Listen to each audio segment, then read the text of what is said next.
Greetings and salutations, everybody. Welcome to the best damn movie-related show on the planet, the John Campea Show, coming to you from right here on my YouTube channel. I am, of course, your host, John Campea, and it is an awesome honor and privilege, as it is every day, to have you, our international friends, gather around as we talk about our favorite things in the world: movies, movie news, TV, streaming, all sorts of good and wonderful, icky, gooey goodness. And ladies and gentlemen, we are very privileged today to be joined by writer, director, producer. He, of course, has a movie in theaters right now called Tango Shalom, the one and the only Mr. Robert Meyer Burnett. Robert, how you doing today, sir? John, it's fantabulous today. Mere hours from now, actually an hour from now, the new James Bond movie, No Time to Die, has its world premiere in London, which means the word is going to come out. We're going to find out if it's been worth the wait. Yeah, it's actually a big day for that, because not only that, but a little bit later today, I'm going to go see Venom. They did a screening last night, and they're doing a screening tonight for us. So I'm going to go see the one tonight. So once I'm done here, I'm going to hop in the car, drive into LA, go see Venom. We're going to be talking about Venom a little bit. And actually, guys, we have a whole bunch of stuff that we're talking about here today. Yeah. So glad you're joining us. And here's how today's show is going to go. We break it into two parts. In the first half of the show, we take some predetermined topics. And then in the second half of the show, we take your live comments and questions. If you'd like to get a live comment or question read on the show, simply use the tip link down in the description of the video, or you can enter it in manually at www.streamelements.com/movieblogtv/tip. You'll be getting your comment or question read on a show, this or an upcoming companion video, obviously if it's appropriate for the show.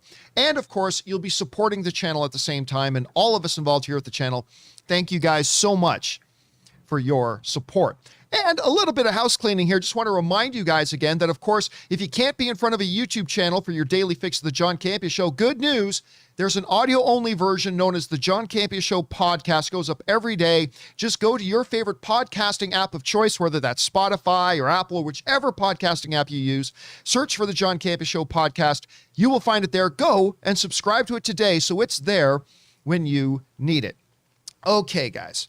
With that down, let's jump into our topics here today, shall we? And we're going to start off with an off the top. And our first off the top, and only off the top, is this.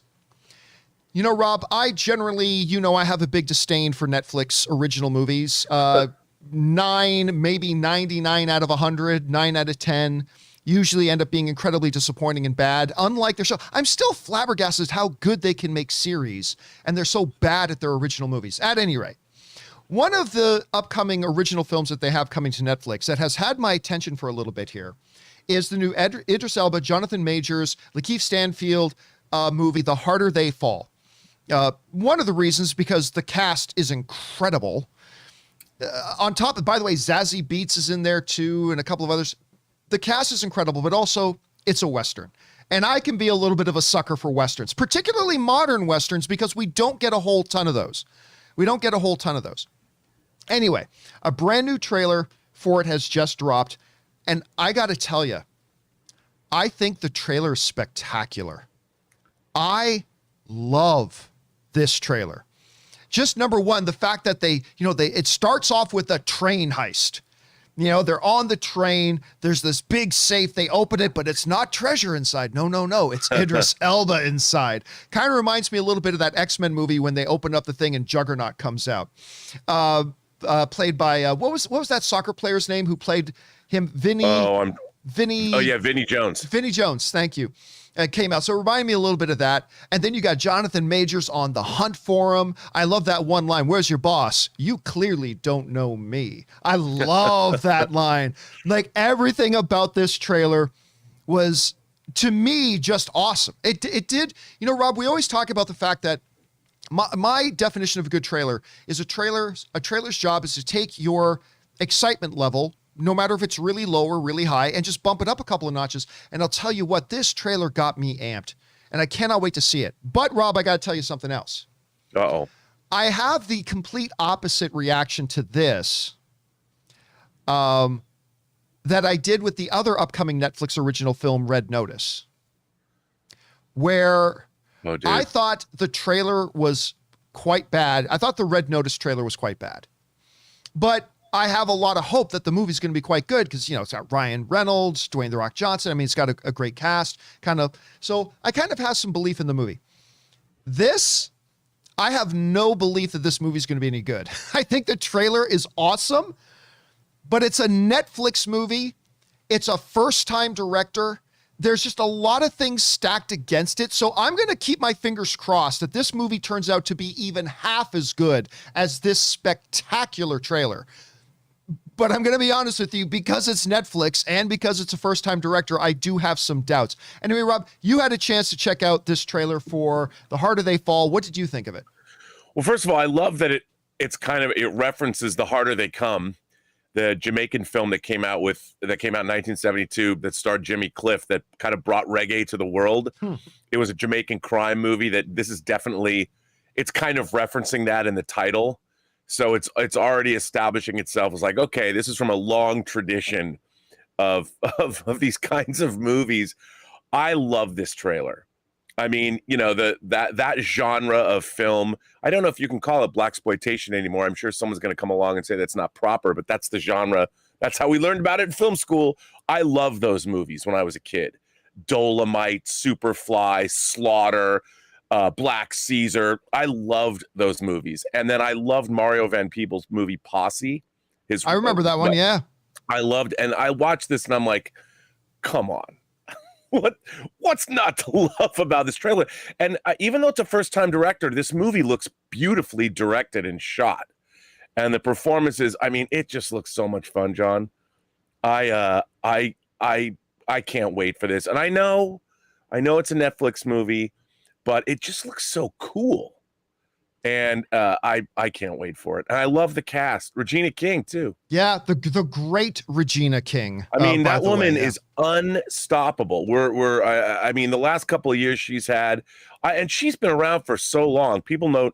I mean, she was Rod Tidwell's wife and Jerry Maguire. That was what, 25 years ago or something. You know, it's amazing when you see people like Regina Hall, who you'd think that, you know, for an actress, a beautiful actress, the height of their Regina King, sorry, Regina Hall, somebody completely different. You'd think that, you know, with a lot of the young, pretty actresses, that they're going to have the height of their power in their mid-20s, maybe early 30s. Regina King has been in the best period of her career only in the last couple of years. And she doesn't like age. She's unbelievably and she doesn't beautiful. age, and she's directing now, and she's producing, and her performance. I mean, like, how good was she? I loved her in Watchmen. I loved her in that. Then I mean, it's just amazing what she's doing. But again, you got like Zazie Beetz in there, who's really hot right now. Lakeith Stanfield, who I am loving more. Of course, most of us just kind of came to know him in Atlanta, but everything he does, like he can do Atlanta, then he can go over, like he's in like a Get Out, and then he can go over and be in Knives Out, and then he can be, I mean, he's just showing himself to be a true chameleon. Obviously, Jonathan Majors, he's Kang right now. He was fantastic in the HBO series that they unfortunately just canceled with Lovecraft. And obviously Idris Elba leading the way. There's so much going for this film that I really hope I'm wrong when I say I don't expect this to be great. I hope it is. And the trailer gives us a lot of hope. Anyway, guys, the question is for you. Have you had a chance to see the trailer for The Harder They Fall, this new one that just came out? I think the trailer's fantastic. What do you guys think about it? Jump down into the comment section below and let us know your thoughts.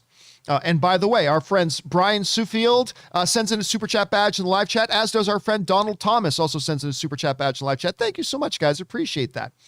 All right, guys.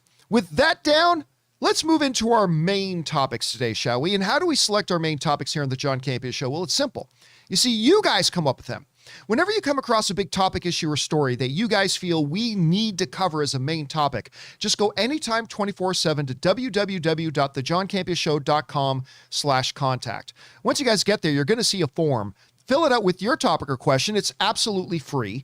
Hit submit, and then maybe, just maybe, you might see your submission featured as a main topic here on the John Campea Show.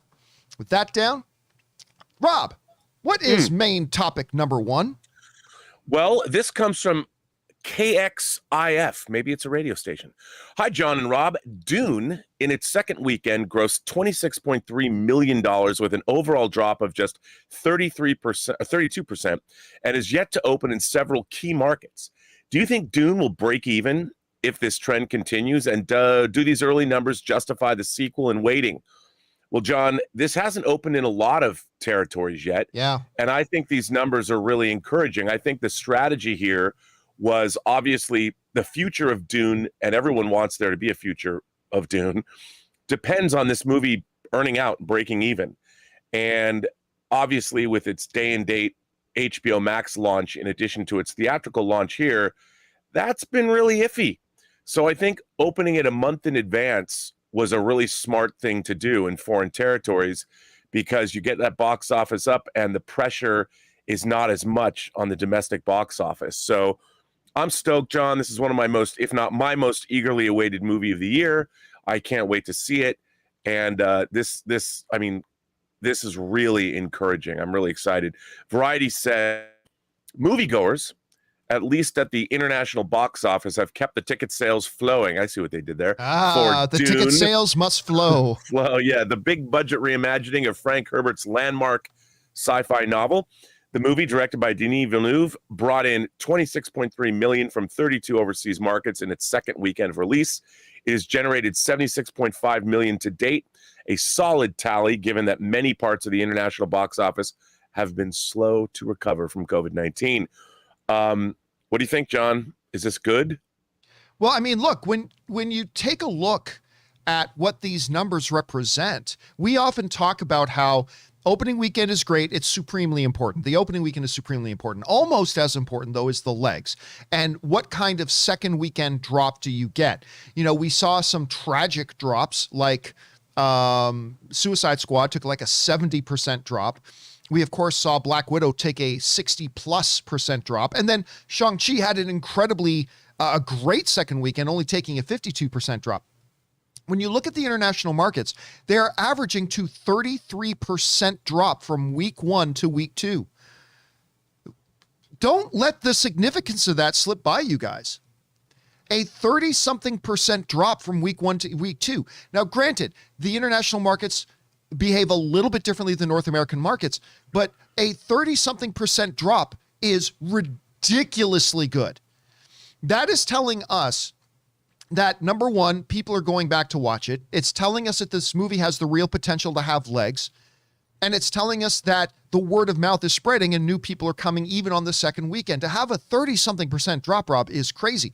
I mean, Free Guy had like a 30-something% drop. We haven't seen a major motion picture have that small of a drop in ages. Right. I mean, not without expanding out to like double the amount of theaters or something, which was not the case here. So it's really encouraging. However, as encouraging as that might be, there is a very, very harsh reality and rude awakening awaiting Dune. And Rob, you alluded to it.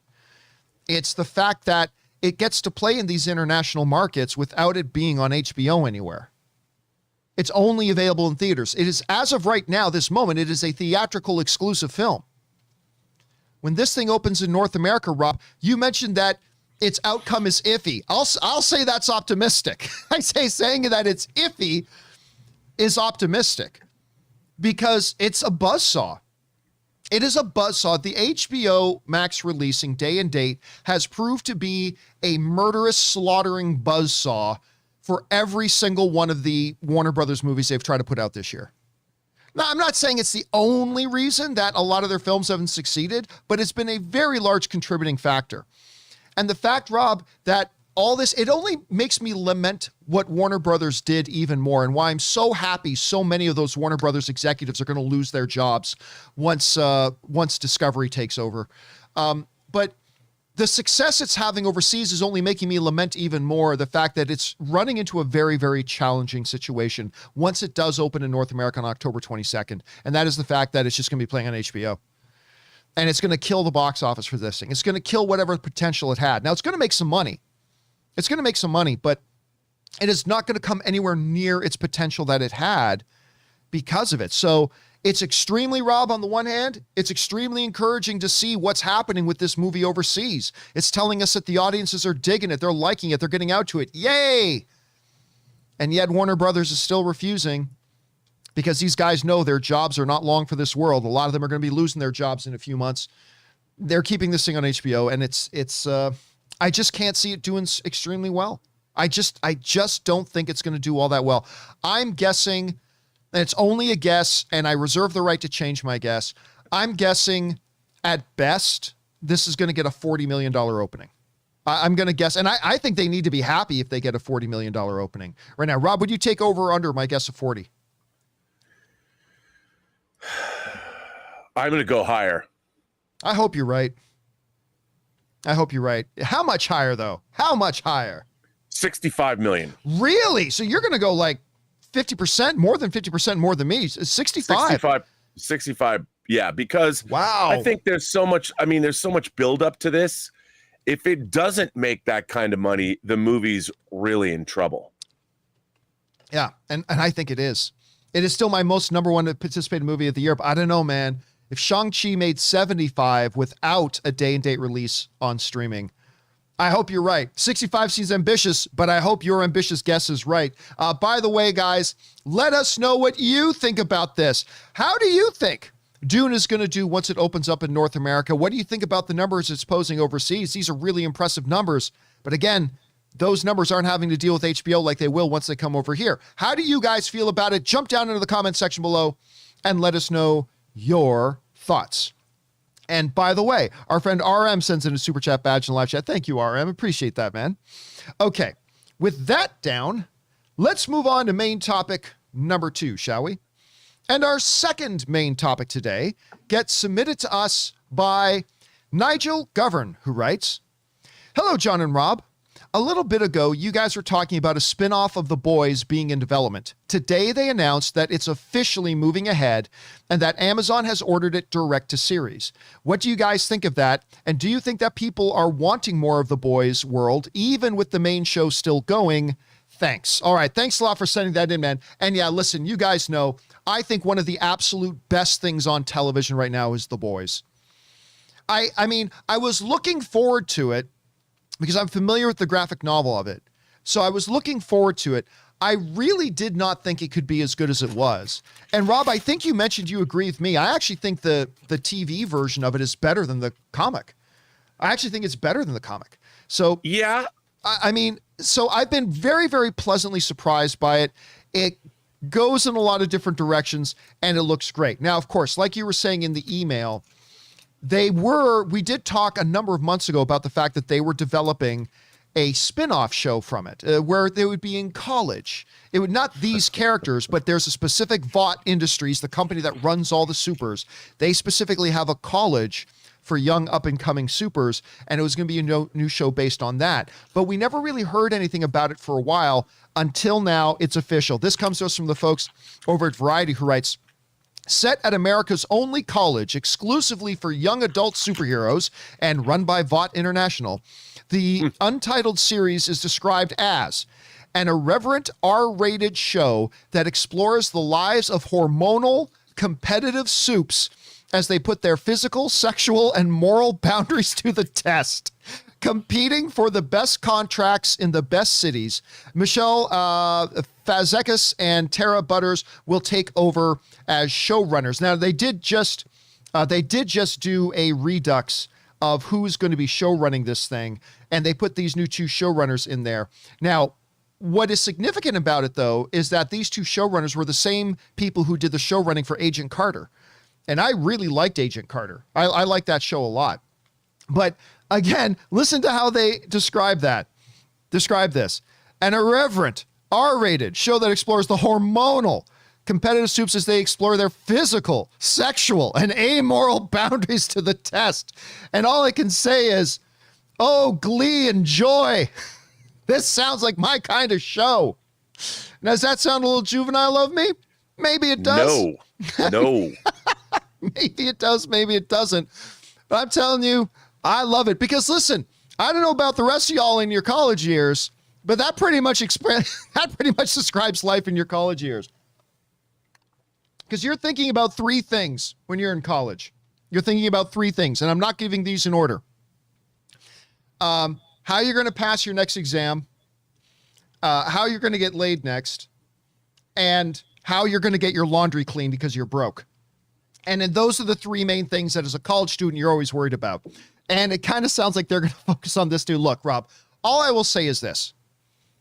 If it wasn't for the main series and I see how well they handle this gritty, edgy, filthy stuff, and they were able to do it in a really entertaining way that often packs a lot of deeper meaning and pathos in it, then if I just heard this description apart from the fact that it's a boy spinoff, I might think, this sounds like something that is just like some desperate, look, guys, boobies. Oh, watch our show. But because it's coming out of, Kripke and that thing, and it's connected to the boys, I have belief that this is actually probably going to be a lot of fun. Anyway, Rob, you're hearing this stuff about this spinoff.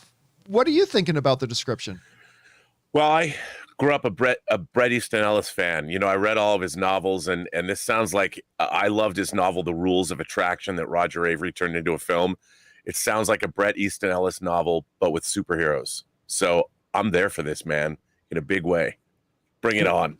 What do you think about the fact that, the viewer asked the question, is the audience wanting more The Boys universe, considering that the main show is still going? Like, are they running a risk of oversaturating this The Boys, niche? Or do you think this is something the audience is really ready to embrace? Oh, come on. The audience is going to love this. Who isn't going to love it? All right. So you don't think there's any danger of it being oversaturated for The Boys stuff? No, not especially. Look, with all the teen dramas, if this is a superhero movie that has amoral superhero teens in college doing teen things, come on, man. This is the show we've all been waiting for. All right, guys. Question is for you. What do you think about the upcoming The Boys spinoff, the way it's described? Are you wanting more of The Boys? Does this sound like something that could engage you? I got to tell you, we haven't seen a trailer or anything, obviously, but it sounds good to me. What do you guys think? Jump down into the comment section below and let us know your thoughts. And by the way, our friends B. Gill Studios and BK Dan both send in super chat badges in the live chat. Thank you, guys. Appreciate that. All right, guys. With that down, let's move on to main topic number 3, shall we? Rob, what is our third main topic today? Well, our third main topic is... Hi, John. Actually, this comes from David Banks. Hi, John. Even though he wasn't my favorite character in Rogue One, I've been very interested in seeing the Andor spinoff and seeing the darker side of the rebellion. Did you see that Diego Luna recently gave to Deadline, where he confirms that filming has officially wrapped? What are your thoughts on this? Thanks. Well, John, I got to say, the Andor series, we know that they were rewriting a lot of the scripts a while ago, and it's kind of been quietly under the radar as everyone's talked about Mandalorian or Book of Boba Fett or Obi-Wan. But I actually think I was really looking forward to this. I mean, a spy show, an espionage show set in the Star Wars universe. I am so there for this. And of course, I think Rogue One has only grown in everyone's estimation over the years. Yeah. Since it came out. And Deadline has this to say: a smile widens on Diego Luna's face when asked about what's ahead for his Star Wars character of Cassian Andor in the upcoming Disney Plus series Star Wars Andor. The cheer is a combination of anticipation, excitement, and a splash of secrecy regarding the 12-episode project he executive produced and stars in, set to be released in 2022. He says, quote, "You'll definitely see familiar faces. I can tell you about this project like no other because I can't spoil the ending. If you've seen Star Wars Rogue One already, no matter what I say, I can't ruin the ending." I don't know, John. I'm pretty stoked for this, more than I might have thought. What do you think? Well, look, I'll be the first to admit that I was also a little bit curious as to why they would do, out of all the shows they could do, why Cassian Andor, why a show about a character we know dies, why, what's there more to do? But the more I thought about it when the news first came out, was the fascinating aspect that this specific character, Cassian, brings to the Star Wars universe was something that Star Wars never addressed. If you're going to have a rebellion, it's not going to be clean. It's not going to be pretty. There are things that are going to require people to be willing to get their hands dirty. There's going to be maybe some unspeakable things you need to do. If you believe you are fighting for the very soul of the universe, What won't you do? And Cassian Andor was the first guy they really showed us in live action that was that one who had to live in the gray a little bit. He had to do the dirty work that the rebellion needed done. He had to do some things that he hated, he had to live with, and all that kind of stuff. And so when you realize that, the idea of Cassian Andor's show, kind of looking at that side of the rebellion that we all know, this rebellion we all know, but having to look at it through a different set of lenses, maybe a more realistic set of lenses, to me became very fascinating and really, really interesting. And I got to say, Rob, the more time it's passed and the more that I think about it and the more that I think about this show in particular, the more excited I get for it to see really what kind of new ground can they break. And with him also being an executive producer on it, I think that says a lot about what it can do. But Rob, there's one other detail kind of buried away in this, and you just read it in the comment, that's not getting a lot of attention, and that is this. This is a 12-episode series. Yep. That means this is going to be the longest Star Wars series that they've done so far. Because when we take a look at it, we've got the first season of The Mandalorian was 8 episodes. The second season of Mandalorian was 8 episodes. And the upcoming Obi-Wan series is 6 episodes. The Cassian Andor is going to be 12 episodes. Now, you know me, Rob. I'm the guy who I miss the days of 20 plus episode seasons. I like real full seasons. Don't get me wrong. I love my streaming shows that are 8, 10, 12 episodes. I do. Or, in the case of some Disney Plus stuff, 6 episodes. I do. But I also really like well done, long form seasons. So having something that's Andor come along, that's kind of bucking the trend of shortening seasons and shortening them and shortening them and shortening them. I love the fact that they're going to be doing 12 episodes. What do you think about that? The fact that they're doing 12 when others like Mandalorian, Obi-Wan, they're getting 6, 8. How do you feel about that? Well, I think that obviously, they probably have a pretty great story to tell if they're going that many episodes. That's what I would think. Obviously, they had the show, as far as I understand, they had the show plotted out. They weren't happy with all the episodes. Then they brought back in some script consultants, some were very good script people. One person that worked on Rogue One, famously, to rework the whole story. And I bet I would imagine they've probably got a pretty incredible story to tell. It's different because I think when you're dealing with the kind of characters, it really is the whole men on a mission vibe, or people on a mission, or aliens on a mission, humanoids on a mission, droids on a mission, whatever you want to call it. This is working in a different genre than we've seen Star Wars traditionally work in before, which is the spy story, just like Rogue One was. It was build the team, go on the suicidal mission, and everyone dies.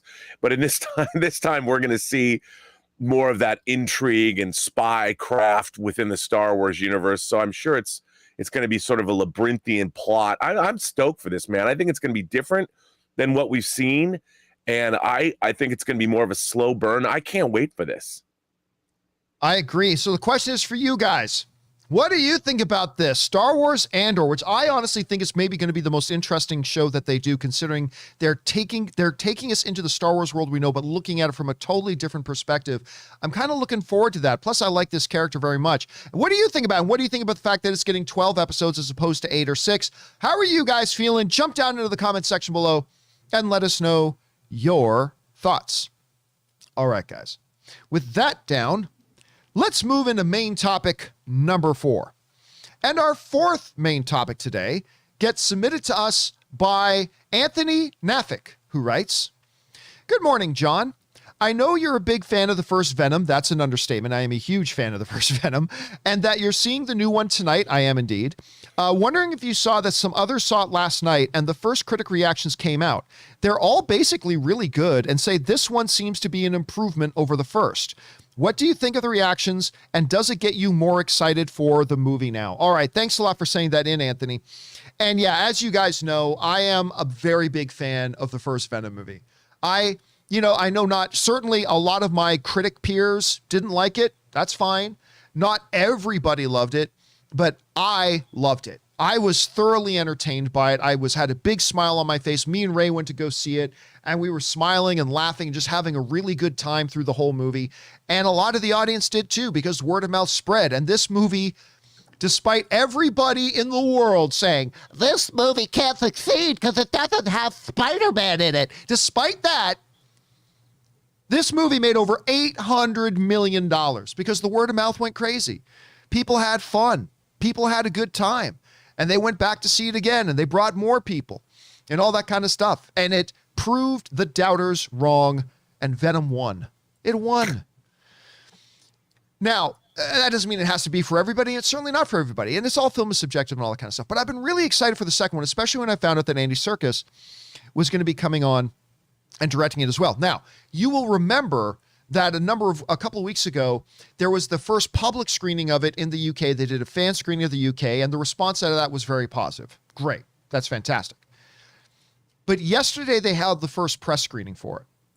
And they're doing it for over 2 nights. I'm going to the one tonight. So I will be having an out of the theater reaction. Keep your eyes on the YouTube channel tonight for my out of the theater reaction once I get out of seeing Venom tonight. But the critics actually saw it. A number of the critics actually saw it last night.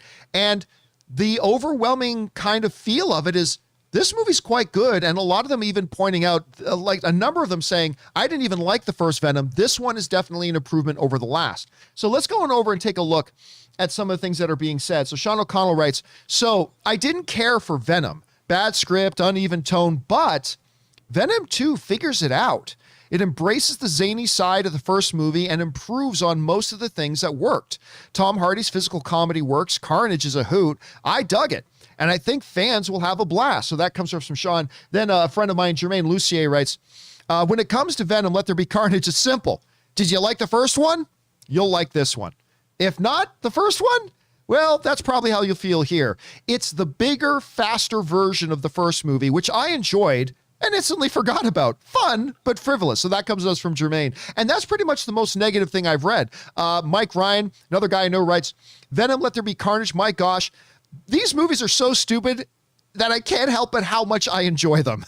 I could watch 10 more movies of Eddie and Venom calling each other losers. There's a scene where Eddie and Venom are laying out on a beach together and they watch the sunset, and yet he super enjoys it.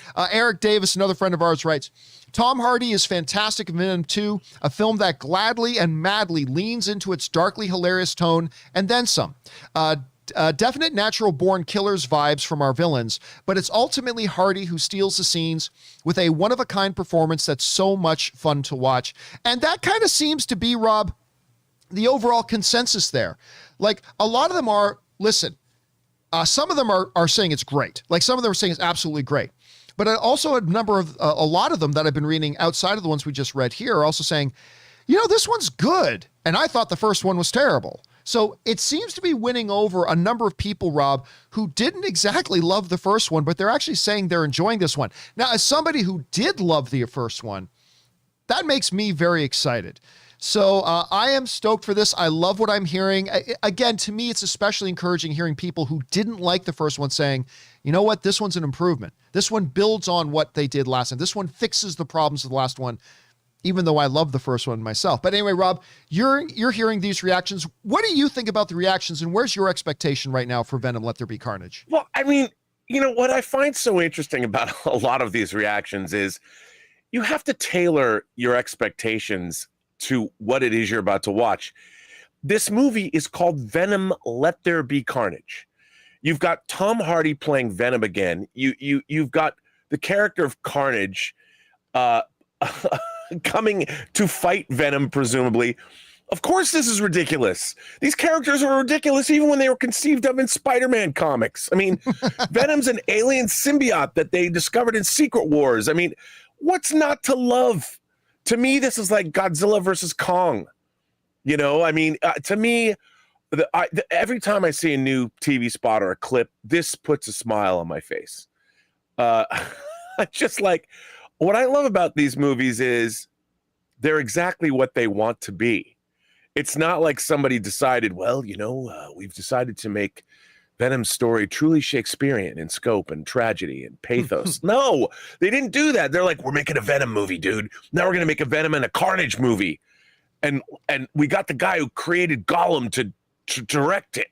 Caesar, King Kong. I mean, does he know motion capture or what? I think this movie looks like it's going to be exactly what we want. And how often can you say that in life? So I'm stoked, dude. I'm stoked about this movie. Yeah, and like I said, I'm going to go see it tonight. But this brings up a question. Now, I think this movie does open this weekend. Clearly, this movie is going to surpass Shang-Chi. Shang-Chi's run of 4 straight weeks at number 1 is obviously going to end this weekend. And Venom is going to take the top spot. But how much is it going to make? And I don't think, obviously, because of the context we're living in right now, still we're in a pandemic world and stuff like that. So it's obviously not going to do as the first film, as well as that's a given. Everybody knows that. But how will it do in relation to, say, a Shang-Chi? How will it do opening weekend? I'm hearing they're estimating maybe a $65 million opening for Venom. I certainly hope it does. I'm going to go a little bit lower. I'm going to guess $60 million for the opening weekend for Venom. And I think they'll take that. And that puts it just 10 million below what a Fast and the Furious movie opened with 70 million when Fast 9 opened. It puts it only 20 million behind Black Widow and Black Widow's opening. It only puts it 15 million below Shang-Chi. I would love for this thing to come out and make $95 million. I really would. But I think it's going to be closer to 60. What do you think this thing's going to make opening weekend? I'm going to go higher. All right. I'm going to go 70. Okay. And I'll tell you why I'm going to go 70. The movie's short. It's 90 minutes long. So they're going to be able to get more showings in per day. And I think this movie, I think this movie's going to be a smash hit because people are going to have so much fun. I certainly hope so. That would obviously be great. The question is for you guys. What do you think about this? The reactions are coming in now. I'll give my reaction later tonight after I see it. But the reactions are coming in. It seems like even critics who didn't like the first one are saying this one's an improvement.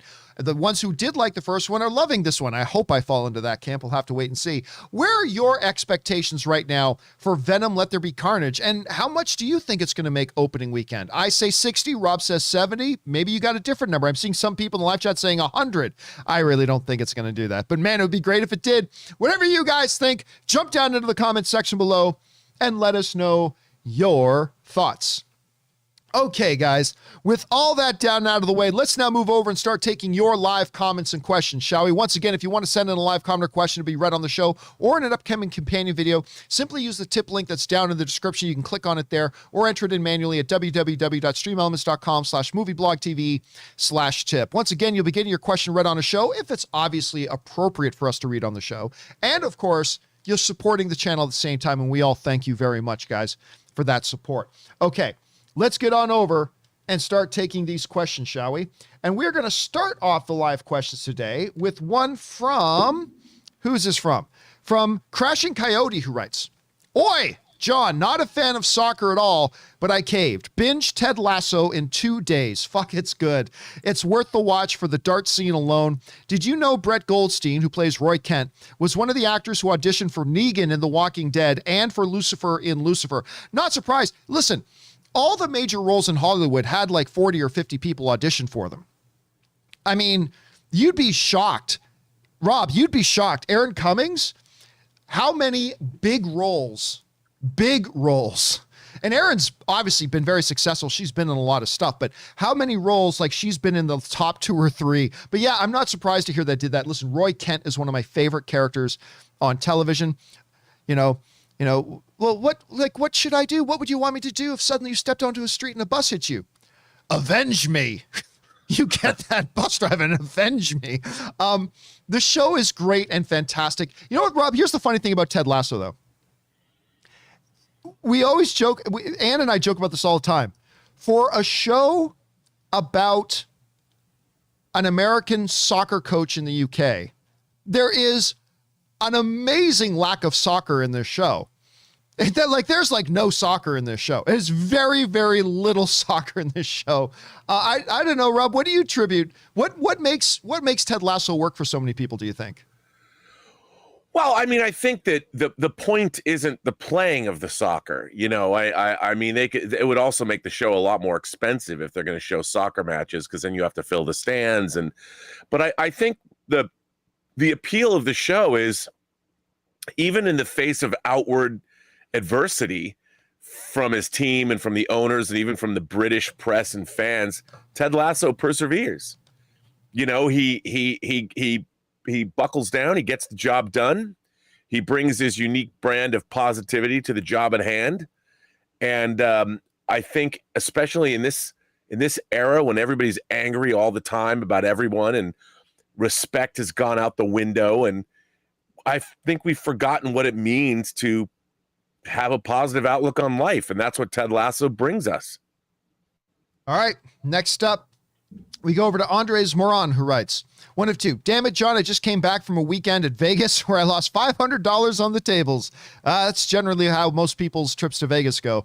I also went to Pawn Stars. So you went to the Gold and Silver Pawn Shop. Awesome. And was not sober, so I ended up buying a $400 signed card of Henry Hill with a certificate of authentication. What a good weekend. I also just wanted to remind the millions and millions of the Campea fans how amazing you and the crew are. Thank you so much, man. And how much more I can appreciate a movie thanks to everything I've learned from watching you guys over the years. Thanks, and bring on the filthy. Well, thank you so much for that, Andres. And you know, Rob, you know I'm going to Vegas this weekend.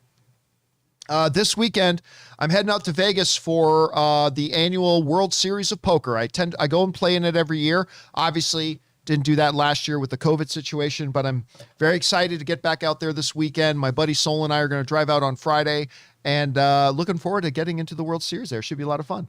All right. By the way, Eat Movies is writing in the live chat, John, the UK called. They want you to stop saying soccer. And listen, send them a response to say to stop calling it football. Okay? We've got football. And then there's soccer. It's soccer, damn it. It's soccer. I just made everybody in the UK very mad at me. Well, forget the UK. I just made everybody else in the world mad at me. That's okay. All right. Next up, Chris writes, hey, John, love all that you do. Thank you so much, Chris. You keep saying that you believe that Toby and Andrew are going to be in No Way Home, despite there being no evidence of that, to which I agree. Why do you believe that they are going to be in it? Thanks for all that you do and stay safe. Yeah, I mean, Rob, we've been saying that for a while. Look, I believe they're going to be in it, but there's nothing there that absolutely, there's no actual real evidence, hard evidence that says they're going to be. So why do I believe they're going to be in it? Well, a couple things.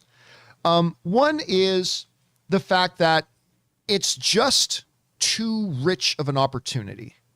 Like, under normal circumstances, Rob, I would say bringing Andrew Garfield and Tobey Maguire in would be absolutely stupid. Just stupid and ridiculous. It would be a desperate gimmick just to try to get a cheap pop. But in the current storyline that they're developing with multiverse and all that kind of stuff, it actually, an Andrew and a Toby showing up actually has narrative purpose. You know, most of the times when we talk about this dream thing, I'll have Star Wars and Star Trek crossover. It's just a cheap, stupid, desperate gimmick. But here, there's actually a foundation of narrative purpose that it gives it. You add on top of that we are getting Alfred Molina in there, that we are getting Jamie Foxx. We know that that's fact. They've already acknowledged all that, and we've seen it in the trailer. It just seems logical to me. Now, by the way, Rob, I'm not going to be surprised if we watch this movie and they don't show up in it. I'm not going to be surprised, and it's not going to bother me one bit because I'm not a child. So, well, in many ways I am, but because I'm not a child, I was going to say, come on now. In many ways I am. John, weren't you just the one talking about wanting to get laid? Yeah, okay, fine, I am. But I'm not a child in all ways. So if they don't show up in it, I'm not going to be mad about that as long as the movie's good and it's great. But I'll be a little surprised if they don't show up. So that's why I believe they will be in there. Although I am not willing to say, damn right, they're going to be in there. We have proof. No, we don't. So they'll be in it or they won't. I happen to think they will. Rob, I know you also believe they're going to be in this thing. Mm-hmm. Why do you believe they're going to be in it? Because wouldn't it be cool if? I mean, we talked about that the other day. It's like, if they're dealing with the multiverse and you've got Sony, to me, it just makes sense that somebody would make a movie like that, especially if you're bringing in the villains, specific Spidey villains from specific Spidey movies. Well, the question then begs to be asked, why wouldn't you bring in their Spider-Men too? I mean, wouldn't that be an obvious thing to want to do? I just think it seems like it seems like a huge missed opportunity, because everybody, if you didn't do it, people would be going, wouldn't it be neat though if they brought in those Spider-Man, and everyone would have been, yeah. I mean, if Marvel's going to be like, well, we tried. Since when does Marvel ever say, well, we tried? Or Sony, whatever you want to call it. You know, they do. And after Endgame and after Infinity War, I mean, you still want to make a splash. Yeah, you go back and you got some origin movies coming out. Shang-Chi, Eternals have to be established.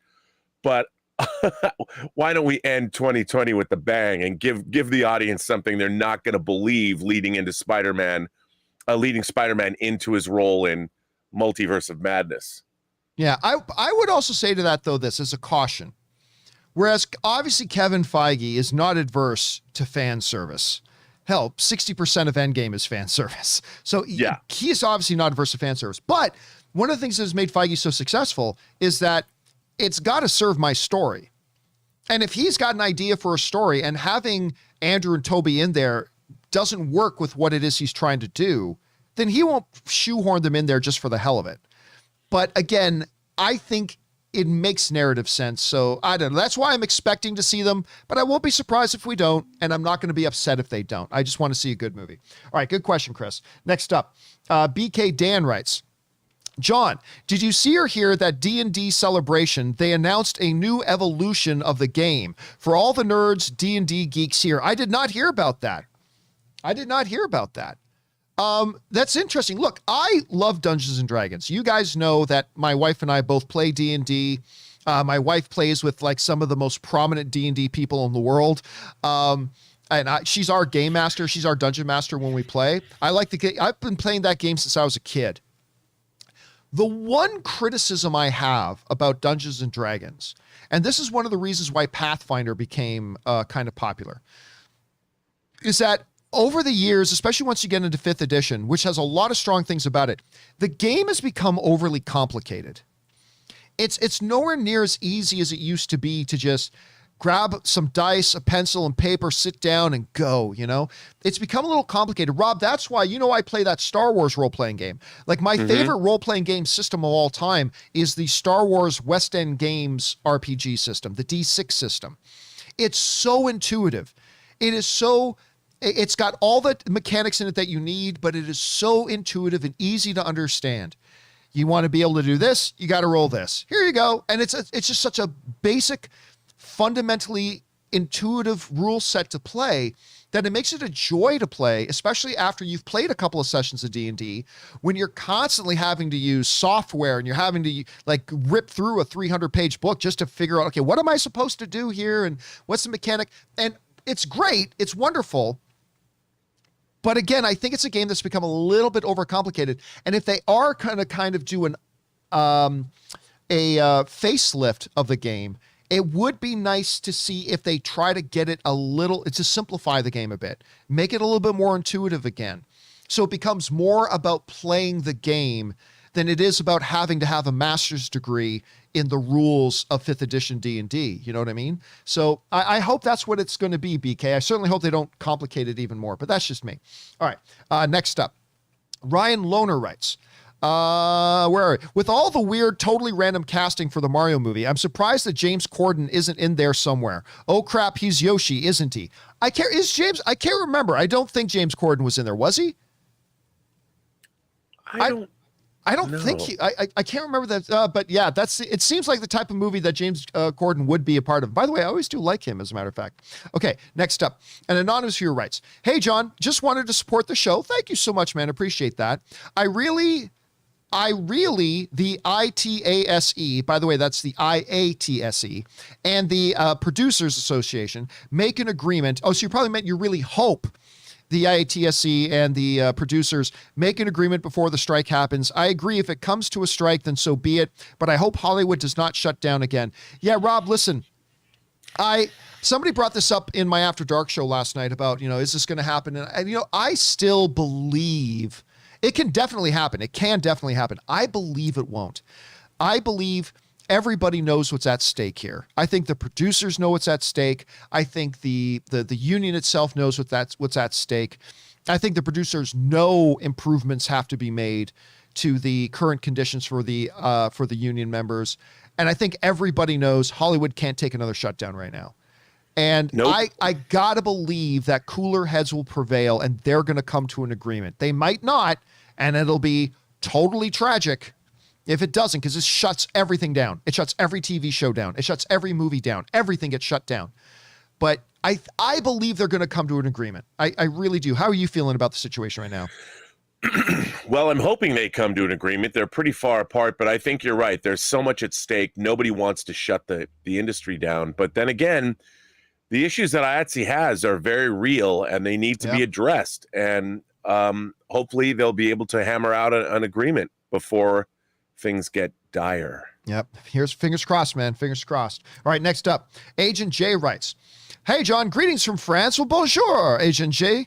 Je m'appelle Jean, comment t'appelles tu?" Anyway, I just saw Dune and was amazed by it. Definitely something that must be seen on a big screen. In spite of vaccine pass requested, the movie opened better than Star Wars Episode 9 in 2019. This bodes well for North America. Thoughts? Again, that is fantastic results, and I'm so glad you saw it, Agent J, and that you were able to enjoy it.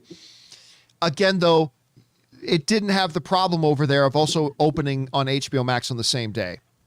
And I hope that all true movie fans get out there and see this film in theaters if they're able to, depending on where they are and what circumstances they're under, and, bypass the HBO nonsense. But I have a feeling it's really going to negatively affect it, Agent J. I hope I'm wrong, but it sounds so good. I'm hearing from you guys who are seeing it and saying it's so good. I cannot wait to watch this thing, dude. All right, thanks for that, Agent J.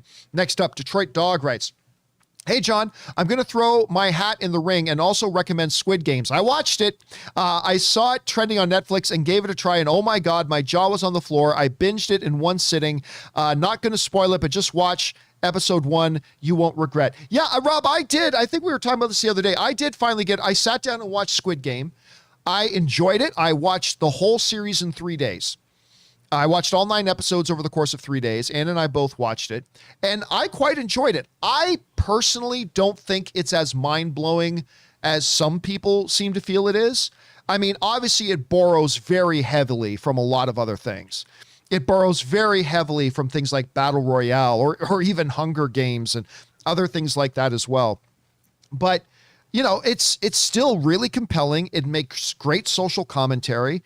I wasn't a huge fan of the last episode, but overall I liked it. I mean, it's not going to end up in my top 5 favorite shows of the year or anything, but I enjoyed it enough that I watched it all really quickly. I can't remember. Have you gotten on board with this show yet? I'm dying to see it. People keep telling me about it. It's right up my alley. I've seen the trailer like 5 times. I really want to see this show. I can't wait. All right. I just finished Sex Education on Netflix. I think I'm going to jump into Midnight Mass, but then after that, I'm going to watch Squid Games. All right. I got to get on Midnight Mass here soon. Okay, next up, Casey McNatt writes, "Hey, John, hope your weekend went well." It did go well. Thank you so much. Well, they have had 2 shows now, and so far, I got to say, Netflix to Dumb was a letdown. Sure, it was nice to finally see some footage from Sandman and The Witcher Season 2, but DC fandom, it is not. Yeah, I wasn't even remotely interested in watching that Netflix to Dumb, although that's a very clever name, Rob. That's a very clever name, because obviously you load up any show on Netflix, dun, right? So calling it Netflix to done, very clever, very clever. But yeah, they never did anything that made me feel like, oh, this is something I got to take time out of my day to sit down and watch. And yeah, I mean, but that's the thing. When you've had something like DC Fandom come out and set the bar, if you're going to do something like that, you got to do it right, like DC did it. You can't just come out and say, now watch this. And say it made them seem disconnected, out of touch. I don't know, whatever. I don't really care. It doesn't matter. It doesn't make me look on Netflix negatively, but everything I'm hearing was that it was pretty much a letdown. Did you watch any of it, Rob? Any of that Netflix to Dumb? I did. I think it was. Didn't blow you away? Didn't blow me away. Well. Okay, so Casey McNatt, you are not alone in that. All right, next up. Kalako writes, Greetings, my fellow movie-loving peeps. A lot are assuming whether or not Shang-Chi has made a profit. It has. I know you've mentioned a film has to make 2 to 2.5 times its budget. Is there any way to know the exact numbers and when exactly a film goes green? Oh, you mean into the black. Anyway, thanks and love you. Thanks for that, Kalako. Well, yeah, look, this comes up a lot. Let me see if I can get this on screen for us here. I'll try to bring this up into the Campea classroom if I can. Now, look, there is no way to know exactly because there's a million different variables. Okay, so when does a movie make money? Okay, so there's a million different variables, but let me give you the basics of it, okay? Let me give you the basics of it here. As we jump over into the Campea classroom. Okay, so the basic... Again, this is a general rule of thumb, okay? It's just a general rule of thumb. What you do is take the total cost, and that is production budget plus marketing. That's your total cost, okay? Again, we're not talking, this is just a general rule of thumb. It doesn't give you the exact numbers, but it gives you a good general idea. Then you take the total income, and basically speaking, that is box office minus, not boo, box office minus theater's cut, the movie theater's cut, okay? So first you come up with the total cost, which is generally speaking, just to give you a ballpark, the production budget plus marketing. Then once you have that number, you take the total income, which is the box office minus the theatrical cut. And you come up with something like this. Let's say a movie, let's say movie M, okay, cost 100 to make and 100 to market, okay?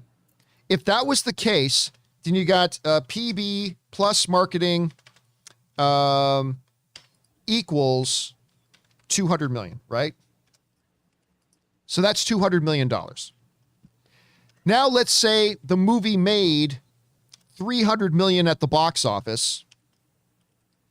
You minus the theatrical cut, which is roughly, I mean, you hear a lot of people say all these numbers like half and stuff like that. I am telling you, I worked at AMC. They specifically told me on a trip that roughly speaking, the theaters get 1/3. When it's all said and done, it really shakes down to 1/3 because it's different. Opening weekends, the theaters keep much less. And then as the time goes on, the theater cut increases, but the studios get the lion's share of when the most money is made. It roughly works down to 1/3. So basically what you got to do is take box office and minus 33%, roughly, or 1/3. So in this case, this movie M that made 300 million at the box office, you minus 1/3, which will, in this case, will be 100 million. So you are left with a total income of 200 million. So in this case, you have a total cost of 200 million because that's production budget plus marketing. And then you have total income is equal to 200 million. You've got a movie M broke even, okay? So again, if you want to get a general idea, and I'm oversimplifying this, but this just gives you, again, a basic rule of thumb. If you want a general idea about how much money, when has a movie become profitable, get the total cost, that's your production budget plus marketing. Then take the total income, which is box office minus 1/3 for the theatrical cut, and there you have your answer. So in the case of, let's take a look at Shang-Chi in general. So for Shang-Chi cost 150 million to make, plus I originally heard it was like $30 million in marketing, but I then heard back that it was actually 40 million. So plus 40 million. So they didn't spend a huge amount of money on the marketing of Shang-Chi, because in other, like some movies, they'll spend 100 million more, but I heard 40 million. So we'll go with that. So the total cost of Shang-Chi comes out to be about 190 million. Or you know what? If you want to just be a little safe, let's say 200 million, just to be safe. Let's just say 200 million to round out. That means at minimum, Shang-Chi needs to make 300 million at the box office to break even, because remember, you get that 300 million, then you have to minus 1/3, which would leave it at 200 million. So at roughly 200 million, anything over 300 million that Shang-Chi makes becomes profit. So this will be different from film to film. Okay? This will be different from film to film. Every film will have its own production budget, and every film will have its own unique production budget, and every film will have its own marketing budget. Some marketing budgets will be 100 million. Some marketing budgets will be 10 million. Some marketing budgets will be 150 million, depending on how big and crazy the movie is. But that gives you an idea. All right, that gives you an idea. So if we go over right now to Box Office Mojo and we look up Shang-Chi, right now, Shang-Chi has made worldwide, has made $336 million worldwide. That's over the 300 it needs. Shang-Chi is already profitable. Every dollar that Shang-Chi makes at the box office right now is profit. So, yeah, so there we go right now. That's where we're at right now. And so again, if you want to know basically when a movie breaks even, take the production budget plus marketing, that's your total costs. Then get your total income, which is box office minus 1/3 for theatrical take. As long as your income is higher than your total costs, that's when a movie makes money. Again, there are more specifics. I'm way oversimplifying it. I'm admitting that I'm super oversimplifying it. But again, that's just to give you a basic rule of thumb, to give you a general idea about when a movie breaks even. So I hope that's helpful. Okay. Let's keep going here. Next up, My Comic Planet writes, John, help me out. Did Nick Diaz quit against Robbie Lawler?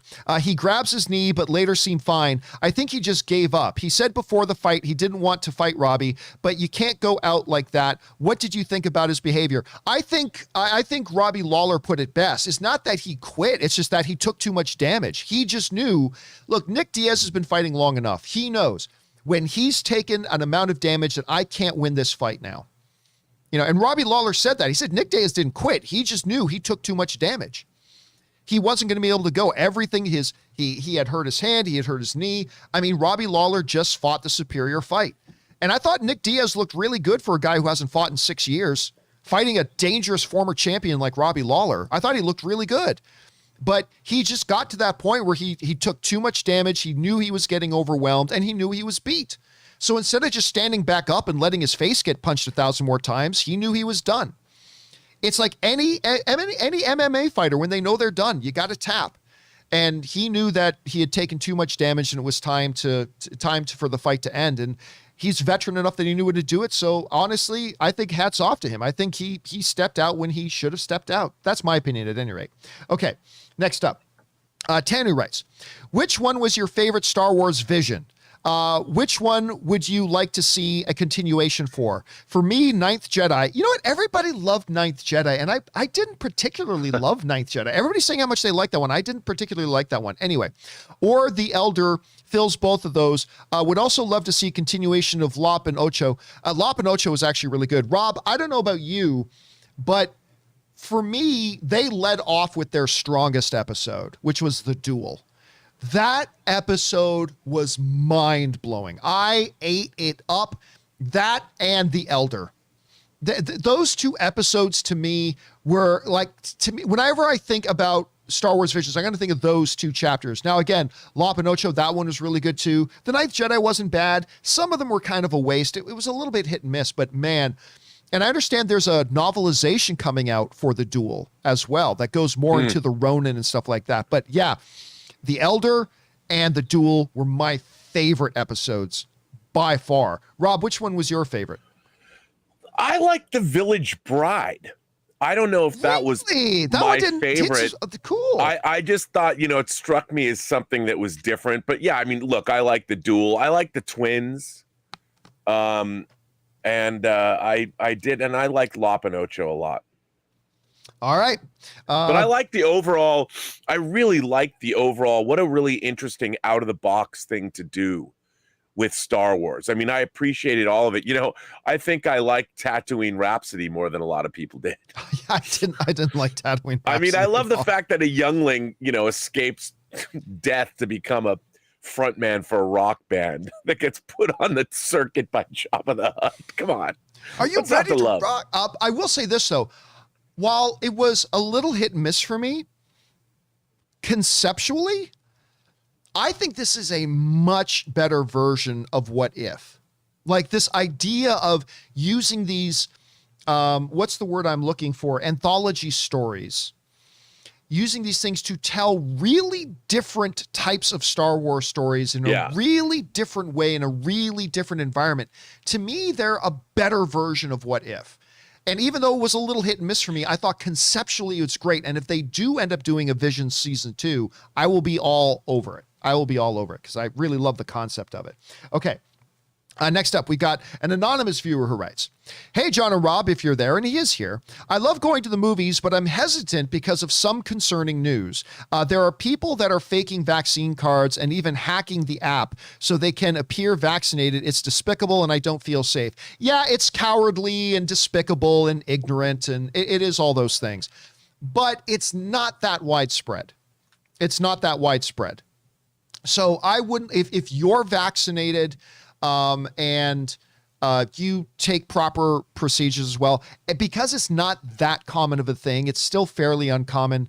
I wouldn't, honestly, myself, I wouldn't worry about it, but I'm not going to blame you if you do worry about it. I don't blame you at all. You need to look after yourself, and that's totally good.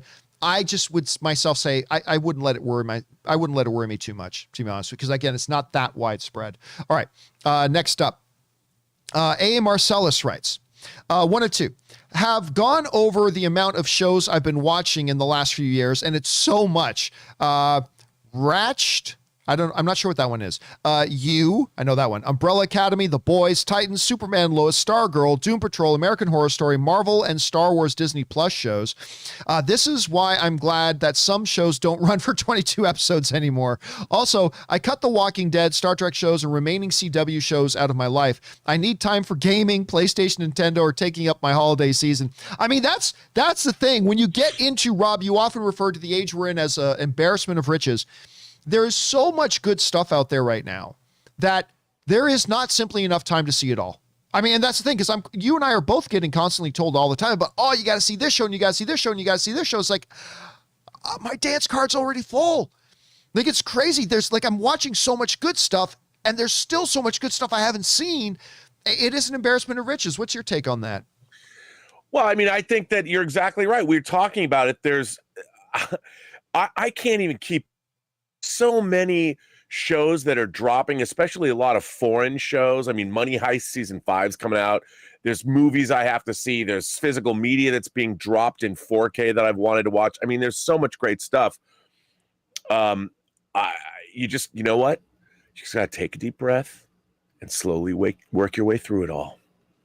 By the way, thank you guys in the live chat. A bunch of people in the live chat are reminding me that Ratchet is, of course, the Nurse Ratchet show. Of course, why did I forget that? Thank you for reminding me about that, guys. Okay, Lloyd Christmas writes, "Hey, John, have you seen or do you plan on watching Midnight Mass? I get excited for anything Mike Flanagan and this one didn't disappoint. Favorite show of the year so far. Thanks, John, and keep doing what you're doing." You know what's funny, Rob? I got an invitation from Netflix about a month ago inviting me to a special screening of Midnight Mass, and I just never got around to it. I just never did. I don't really know much about it. You mentioned Midnight Mass a little bit earlier. This is one you've been looking forward to? You know what? I'm a Mike Flanagan fan, and I really like Dr. Sleep. I like Gerald's Game. I love Dr. Sleep. Yeah, his 2 King adaptations. I really like Haunting of Hill House, and I'm really looking forward to this. All right, next up, we go to Alan, who writes, "Hey, John, I didn't hate Snake Eyes, but it got me thinking. Next time they do another G.I. Joe project, should they do another origin story for one of the characters or just start with the team-up movie? Your thoughts?" It's completely irrelevant, Alan. It's an irrelevant question. It has nothing to do about whether it's a team-up movie or an individual movie. If you make it shitty, it doesn't matter. And that's the thing. Snake Eyes could have worked perfectly great as a launch point for this new G.I. Joe world they want to do. It could have been perfect for it. It's not about the formula. Do you do a team up or do you say it's irrelevant? It's completely irrelevant. Because if you're not going to make the movie good, it doesn't matter. If you're going to make the movie as shitty as Snake Eyes was, then it doesn't matter if you come out and do the next one and say, the next one is Roadblock. Well, it doesn't matter if you're going to make it shitty. Or the next one is an actual G.I. Joe team up. Doesn't matter if you're going to make it shitty. You got to show us that you can make these movies well and make them fun and make them entertaining and get us engaged and like the characters. Rob, we talked about this. It's hard to like a movie when you hate the hero. And they made Snake Eyes such a sniveling little asshole that I hated it. I hated that movie so bad. And then even if you're going to put all the best martial arts in the world in it, if you're going to fucking hold your stupid camera and do this. Oh, look, everybody. Woo, this movie must be exciting because the camera is shaking so much. Must be great. Fuck you. I couldn't see a damn thing. Like, they shit the bed so bad on this movie. It just makes me angry the more I think about it because it could have been so great. It could have been great. So it really doesn't matter. It's irrelevant. I appreciate you asking the question, Alan, but I'm saying the answer is it's irrelevant whether they do a standalone or a team up. Because all that matters is, do you make a good movie? That's it. That's it.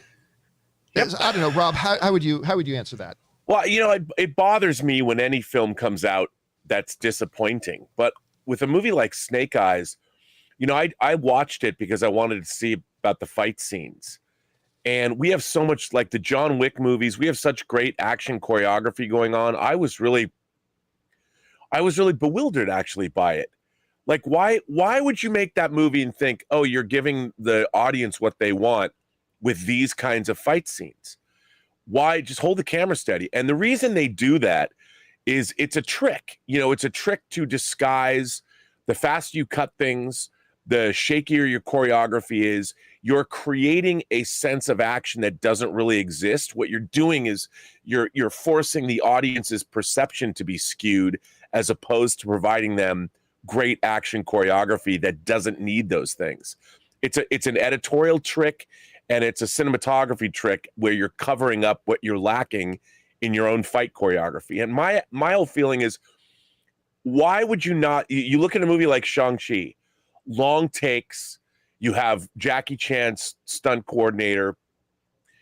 Those fight scenes work.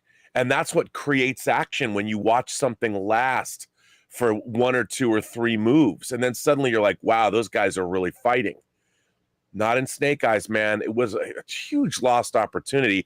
And the whole reason for watching it is for those action scenes. And if they're bad, you failed. Yeah. You failed as filmmakers. And my question is, why did you allow that to happen? Yeah, I agree. Then you watch Shang-Chi where it's like, oh, look, you can move the camera. Because in Shang-Chi, in the action sequences, the camera moves. It doesn't do this. It moves, and when they move the cameras in Shang-Chi, they move it so we can better see the action. And we can better appreciate this beautiful choreography that's going on.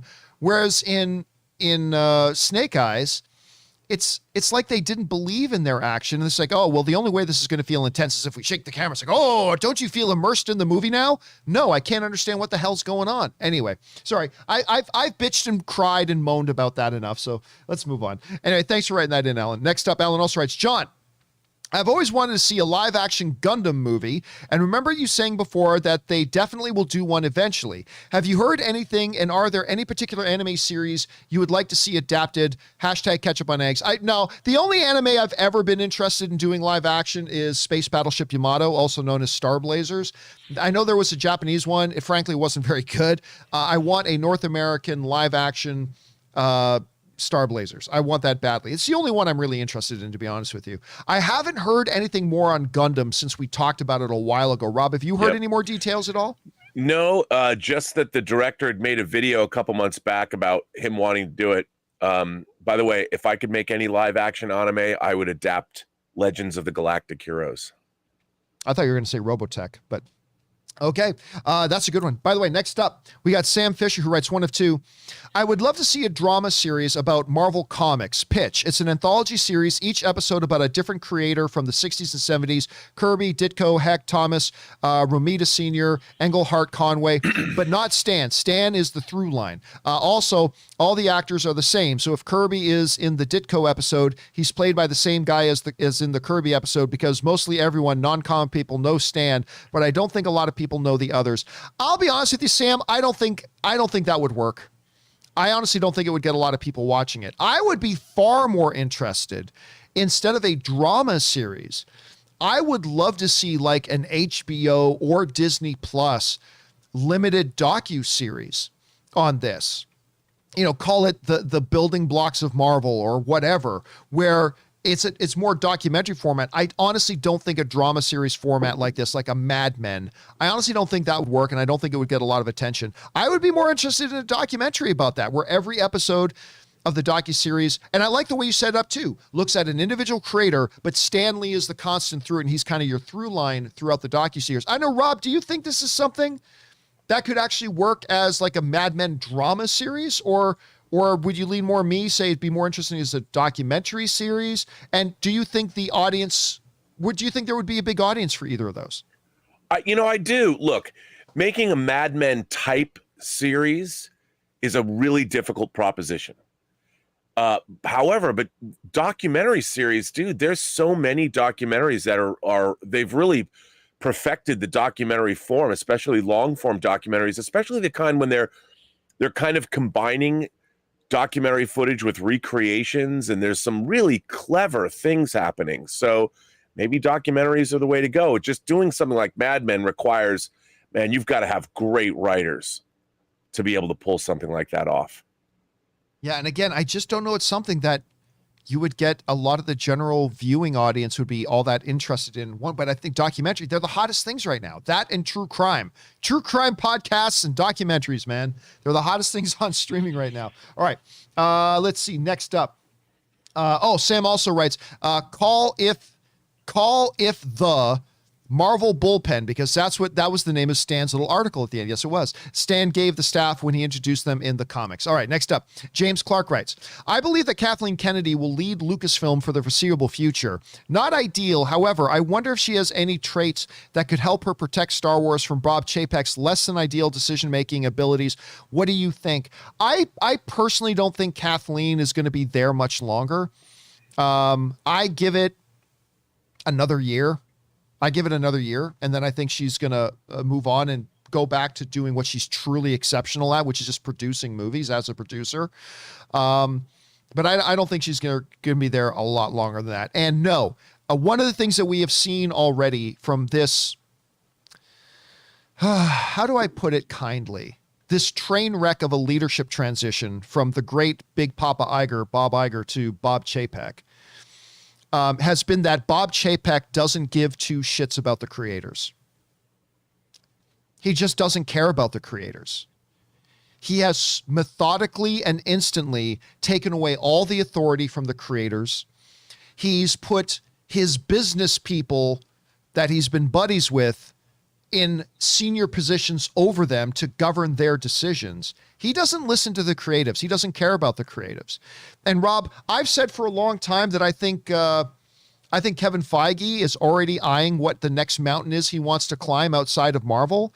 And I think under a Bob Chapek, it's only going to hasten that. Listen, it's not an insignificant detail. Guys, listen to this, because I'm telling you this is true. It is not some insignificant little detail that Bob Chapek didn't bother to show his stupid face at the Shang-Chi world premiere. He couldn't even be bothered to show a monochrome of support for the talent and the creators by showing up. Big Papa Iger, I can't think of a single Disney premiere that I was at that Big Papa Iger wasn't there. Bob Iger was always there. Not because he needed to be on camera. He's already Big Papa Iger. He is the game, okay? Iger didn't play the game. He is the game. Okay, yeah, Triple H is nice. Bob Iger is the game. He's the man, and he knows it. He didn't go to those things so he could have his face on camera. He went because he knew, as the leader of Disney, he needed to be there to show his support, to show that, hey, this Disney project has all of Disney behind it. We appreciate our creators. We're for our creators. We support our creators. And he made sure that at every one of those damn premieres, even though he probably had 1,000 other things to do, he went and showed his damn face at those things. Bob Chapek couldn't be fucking bothered to show up. After making that stupid comment, and I know he didn't mean it the way it sounded, but after making that stupid, oh yeah, Shang-Chi's an interesting little experiment. Like, I understand he didn't mean it as badly as it came across. I know he didn't. But he had to recognize it came across completely the wrong way, that even the star of the movie, Simu Liu, came out and said, we're not just an experiment, dude. We're not just an experiment. You had the star of the movie calling out the head of the company. And then the moron couldn't even be bothered to show up to the premiere to show the slightest bit of support. Rob, I'm telling you, Bob Chapek is the biggest threat to Kevin Feige staying at Marvel long term, because everybody else in this business is going to be lining up to offer Kevin Feige whatever he wants. And when his deal is up, he's going to look around and say, I could get complete support and encouragement and absolute backing from this guy, this studio, and this studio. Or I could stay here with Bob Chapek, who keeps putting people who know nothing about that business in decision-making authority over me and not even showing up to our damn premieres. What do you think he's going to do? He's going to get the hell out of Dodge. So no, I don't think Kathleen Kennedy, even in all of her, with all this, the panache she carries and all the resume she carries and all that, no, she's got nothing she can do with Bob Chapek, because Bob Chapek doesn't care about the creators. He doesn't care about this. Okay, Rob, I'm going off and ranting now. I'm going to stop. Rob, do you have anything you want to add to this? Well, I mean, I think you summed it up well. But if you're a figurehead and you're running a studio, like you said, talent relations are very, very important, because Disney's entire brand is built on the creative efforts of actors, writers, directors, animators, their rich entertainment legacy. And of course, Walt Disney himself. It's all about the entertainment. It's all about the stuff that you've made. And Shang-Chi, the Marvel Cinematic Universe, perhaps the most important entertainment franchise in history. So I don't care what you do. When something new comes out, you step up to the plate. I mean, look at all the people that are involved in these projects. You know, as a figurehead of your company, this is where you stop everything. You get out in front of it, and you celebrate the great creative efforts of all the people that have come together to make these movies. Your job number one.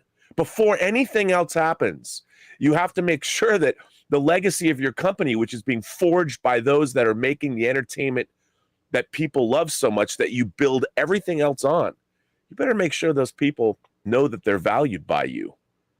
Otherwise, you're failing at your job. Yep. And again, I'm seeing a bunch of people in the live chat who are... But John, right now, it looks like everything's fine. That's the thing. With this type of culture poison, you're not going to see the true damage of it today or tomorrow or 6 months from now. It's stuff that starts, you see the impact and the ramification of it 18 months from now, 2 years from now. That's when you see the real effects of the damage that's being done now. You're not going to see it. You're not going to recognize the damage. Rob, if I can go back to the HBO series Chernobyl, right? When those firefighters went to the facility and they got hit with that radiation, they didn't die right there on the spot. They still looked fine. They were able to walk around. You know, it's after time. The damage that was done takes time to manifest, and that's the case here. Unless Chapek figures this out and realizes, hey, I made a couple of mistakes here starting out. I'm going to change directions a bit, and I'm going to go in a more productive direction. If he does that, awesome. If not, I think a couple of years from now, we're going to see some real damage. I really do. Anyway. Okay. Next up here, we've got an anonymous viewer who writes, I always hear Rob talk about how streaming isn't quite the same quality as Blu-rays. I always notice the difference also. I got in an argument with my buddy yesterday. He is like, 4K is 4K. He doesn't get it, facepalm. Yeah, 4K is, Robin, I'm sure you agree with me. 4K is not 4K. It's now all that 4K tells you is how many pixels are in the image, right? But how much data, how much information is being poured into those pixels? Because you can have, a 1920 by 1080 image that's, 100 kilobits big, and you can have a 1920 by 1080 image that's 40 megabytes. And the 40 megabyte one is clearly going to look better.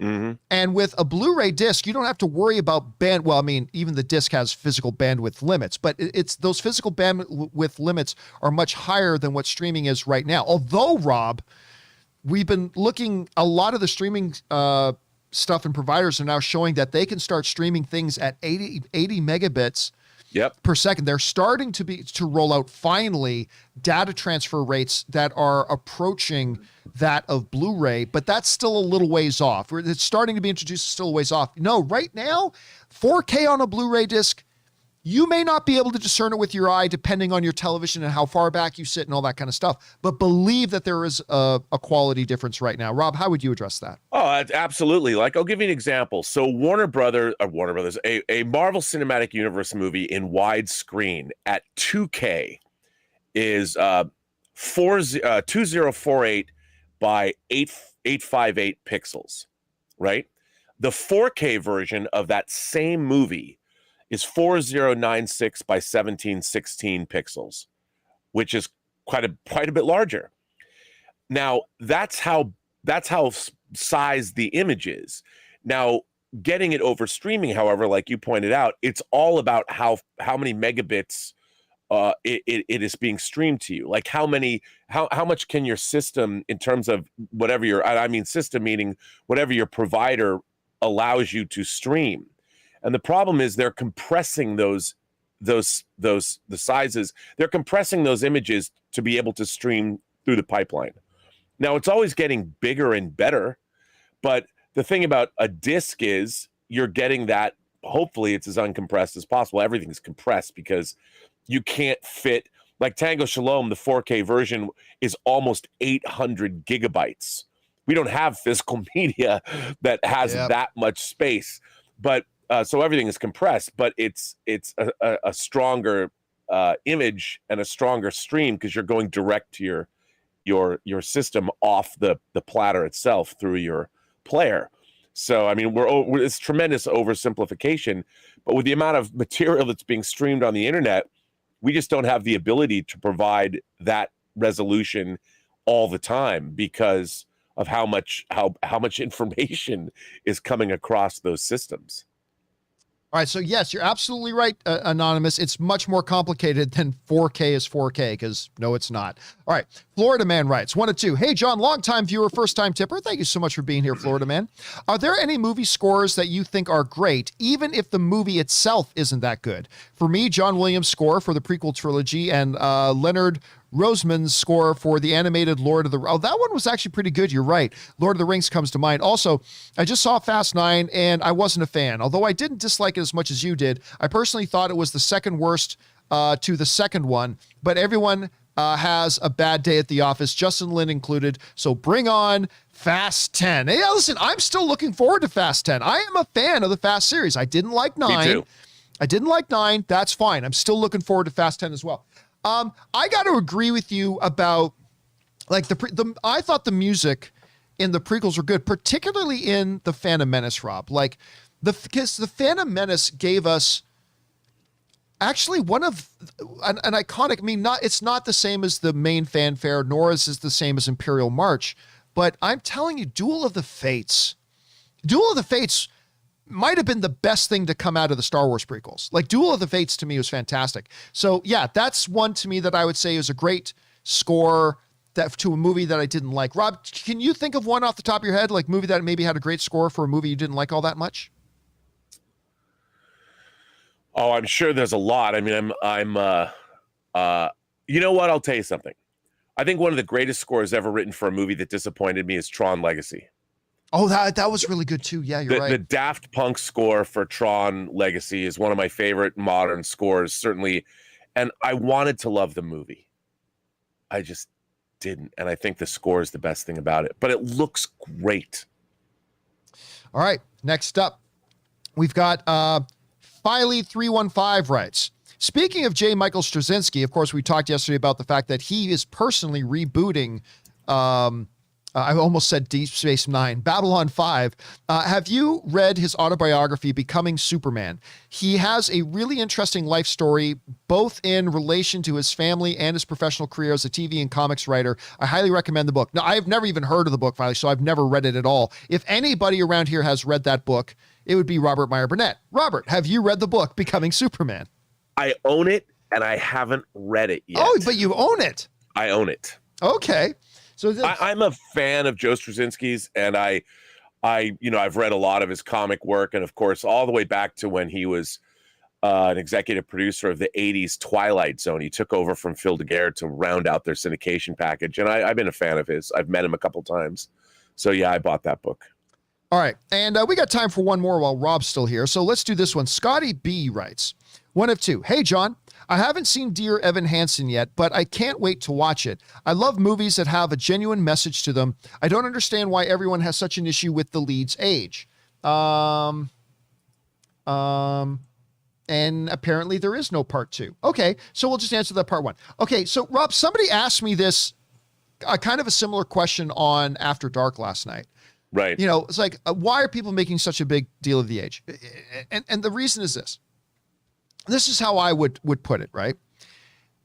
Because other people have written and say, well, John, you know, this guy played this and he was older too. The question is not how old is the actor in the role. The question is how old does the actor look? Because you can get a Tom Holland, who is only a couple of years younger than Ben Platt, who's in Dear Evan Hansen, right? But when he's in Spider-Man, you don't have to remind yourself, okay, he's just an actor playing a high school student. Because when you look at him, you're able to instantly suspend disbelief because you know Tom Holland isn't 15 years old or 16 years old. You know that. But when you look at him, it doesn't, every time he comes on screen, it doesn't pull you out of the movie for a minute and have to make you readjust your head again. Ben Platt is 28 years old, but he looks every bit of 35. And every time, all I can say is for me watching the trailers, every time his face comes on screen, it's like it pulls me out of the trailer and I have to reset my head again. So, okay, yes, he's an older man, but he's only playing a high school student. If every single time, and this is what I've been hearing from a bunch of people who saw the movie, that he comes on screen, that suspension of disbelief gets paused and jars an audience member out of the movie for a second because he looks like an old man among high school students. And then you got to constantly remind yourself, and it doesn't just bleed into it. Like Tobey Maguire wasn't much younger than Ben Platt is when he first played Spider-Man. But you were able to suspend disbelief initially, and then he didn't look so old that every time he came up on screen, it pulled you out of the movie for a second. And when that is happening, then you have a problem as a filmmaker. And they really, as great as I'm sure Ben Platt is in this, and this dude has the voice of a freaking angel. He is an amazing singer. But if every time he comes on screen it's going to pull certain audience members out of the movie because he just looks so out of place, you should have cast somebody else. Anyway, that's my take on it, Rob. What's your perspective on it? Well, I mean, didn't he originate the role on Broadway? Yes, he did. That's why he got the role, yeah. Yeah, and I think that sometimes that doesn't always necessarily work. I mean, it seemed like the natural. I think the days of us watching Grease with the original Grease with everybody that looks 30, but they're in high school. I mean, those days are kind of over now, and I understand like why he got the role. It's just, you know, from a theatrical standpoint, it works. But even on, I mean, I haven't seen the movie. I've only seen the trailer. And I actually liked the trailer when I saw the trailer. But so did I. Me too. I think we talked about being excited about the movie. But looking at it now, I can't get past just how much older he does look. And it gets in the way, especially when people these days look so young and fresh. Yeah. All right, Rob, I know we kept you a bit overtime. Thanks again for being here today, my friend. Have a great day. And in the meantime, where can people follow you online? And more importantly, what cities can they go and see your film, Tango Shalom, in theaters today if they wanted to? Well, that is a good question.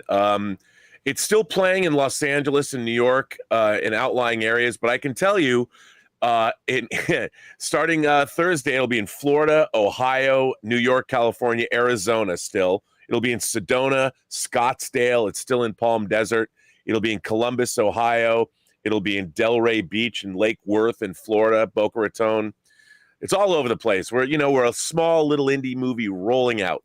So that's exciting. And it'll be on VOD everywhere on October 29th. All right, dude. But you can find me on Instagram at BurnettRM. Robert Meyer Burnett. Twitter at BurnettRM, and on YouTube at The Burnett Work. Dude, congratulations again on all the success that Tango Shalom is having, and we'll talk to you again tomorrow. Have a good one, man. See you tomorrow, man. Ladies and gentlemen, the one and the only, the great Mr. Robert Meyer Burnett. Get out and support Tango Shalom if you guys have a chance to do so. Okay. Let's keep on rolling here. We got a few minutes left here before I got to start getting ready to head in for that Venom screening. Tony Rodriguez writes, one of two. You're right, John. The Last of Us is just an image. Now I know, because we talked yesterday about the first image that came out for the new Last of Us show. Now I know you bailed on The Walking Dead, but I hung in. I'm just waiting for the end already. Hell, I don't even think there will be a Rick Grimes movie. The zombie / epidemic thing has passed. The ship has sailed. That said, The Last of Us missed the boat. I see it canceled after 1.5 seasons. As much as I want this show, not feeling the Joel casting. I'm sure after the first trailer, people will voice it.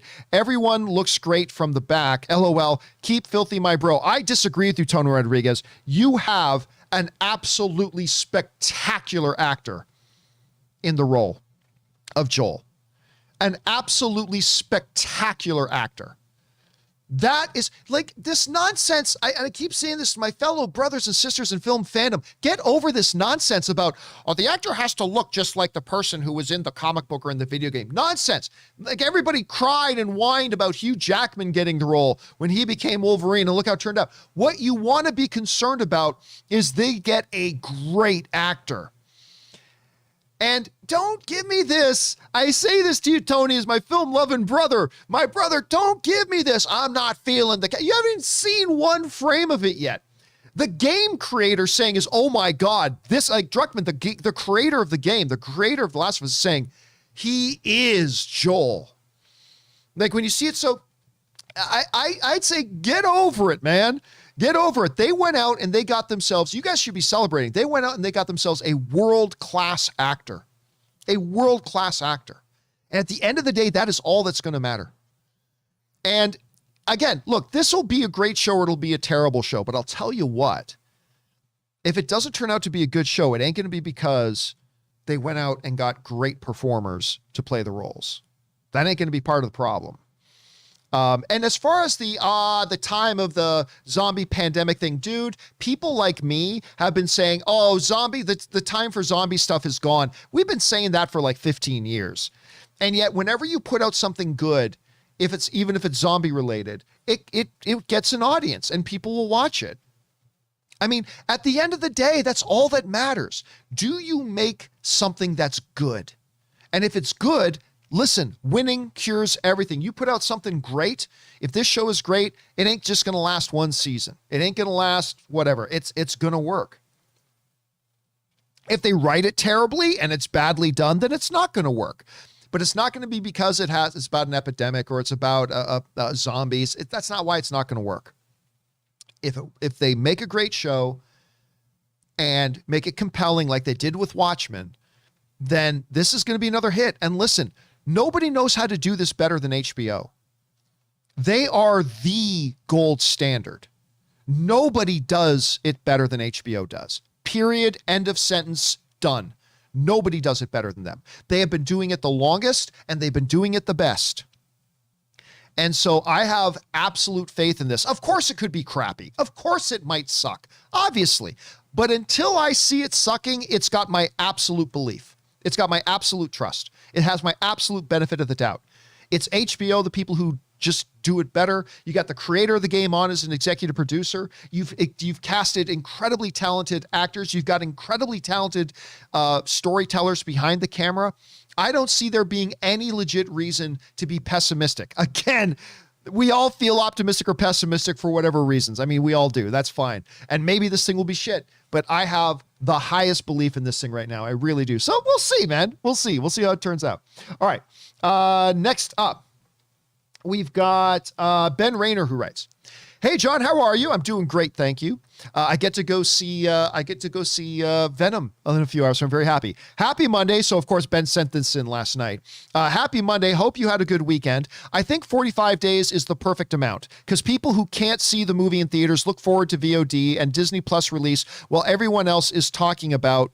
I think 45 days is a solid compromise of day and date and the old 90-day window. The people who get to go to the theater get that experience, and the people who can't won't have to wait that long. Again, I agree with Robert Meyer Burnett on this, who's not here anymore. I agree with Robert Meyer Burnett on this, that I just said Robert Meyer Burnett and his thing came up, that it would have been 60 days would have been a better number. 60 days would have been a better number. But, 45 days, I think it's about as much as you can shrink it. I don't think it could have been shrunk anymore. So I think they pushed it to the limit. Personally, I think 60 days would have been a better balance for me, but that's just me, whatever. Thanks for that, Ben. Appreciate that, man. Next up, Ben writes, "These are just my thoughts. Sorry for the rant. I just wanted to get this out. Thank you for everything you do and bring on the filthy." That didn't look anything like a rant, to be honest with you, Ben. So no worries about that. Thanks, man. All right, next up. Batman Equals Vengeance writes, "Hey, John, plus the awesomeness of the additional chair," and Rob just left, unfortunately. "During Will Smith's Undercover GQ video, he mentioned that he always wanted to have two different directors, cast and crew, make two separate movies based on the same script. Me likey. Thoughts?" Well, yeah, I mean, I think a lot of people have always liked that idea. I think people have always liked that idea, but it's completely not practical. You can't actually do it. You can't actually do it. That's financial suicide doing that. You're just, no movie could possibly be profitable. Well, I mean, some movies maybe could be profitable, but very, very, very few movies could actually be profitable doing that. So yeah, it's a cool idea. Hey, we got this great script, but should we go with Quentin Tarantino directing it? Or should we go with, I don't know, Denis Villeneuve directing it? Well, here's an idea. Let's just give them both all the money and say, go get producers and casts and crew, and each of you go off and make your own movie based on this script. Go. And then we'll pick whichever one turns out best, and we'll put that one out in theaters. I mean, yeah, of course, that sounds ideal, sure, but you can't do it because no movie in the history of movies would ever be profitable. So yeah, so there's that. All right. Next up, Mr. Free writes, "Hey John, I have Free Guy pre-ordered on digital. Great. I love that movie, but I'm bummed since it doesn't have any extras but a trailer. Do you think there will be some cool extras on the DVD/Blu-ray versions? And are you a big fan of extra features?" I am a huge fan of extra features. Huge. Back when I used to buy physical media, the only reason I would buy it was because of the bonus features. I love bonus features. I love because I'm fascinated by the movie making process. So I'm totally fascinated by every behind the scenes look here, particularly director's commentaries. I love director's commentaries, but also, the making of stuff and the scenes that were cut out. I'm fascinated to always look at the scenes that were removed and cut out of thing. I love that stuff. Now, we have seen a number of movies come out on digital that do have bonus features and everything. Like Endgame was a great example of that. But they don't do it as much, and I really want them to do more of it. And I know a lot of the studios look at it as an unnecessary expense, but I'll tell you what, I would buy a lot more of my movies digitally online if they had more of the special features. So yeah, that's just me. So I agree with you, Mr. Free. Next up, Bad Ape writes, finally watched the recent Apes movies, love them, and super excited for the Matt Reeves Batman. The CG was absolutely fantastic. What are your thoughts on them? And what do you think of Reeves as a director? Matt Reeves is a great director.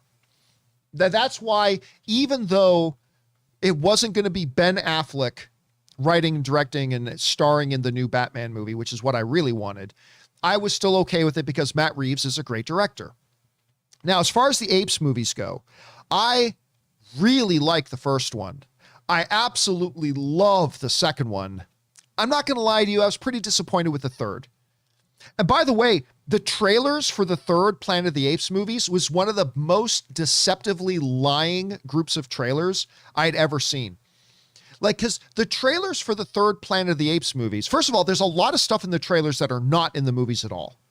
And a lot of stuff in the posters that are not in the movies at all. And the whole marketing campaign for the third Apes movies was all, oh, this is the build up to the big war between the apes and mankind. And it's nothing about that. It wasn't about that at all. Like, in the least. It was a really deceitful, lying marketing campaign. And I even remember walking out of the first, I went to the Fox lot and they invited me to the lot. I went down with about 30 other people in the press, and they showed us the first screening of the last Planet of the Apes.